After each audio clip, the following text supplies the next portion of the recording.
వికలాంగులు కాని వాళ్ళను కూడా వికలాంగులు చేసి పింఛన్లు ఇచ్చారు.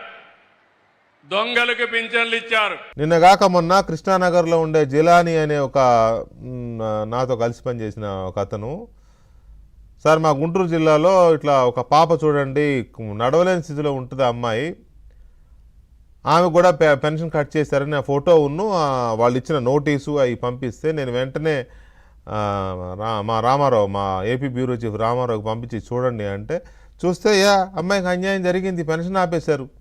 ఏ లెక్కన ఆపారు? ఆ డాక్టర్లు కానీ అధికారులు కానీ బుర్ర పని చేయదా, బుద్ధి లేదా?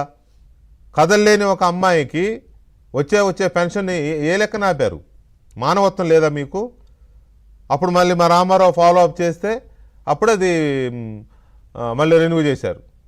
కానీ ఇలా ఎంతమందికి మేము వెంటబడి చేయగలం?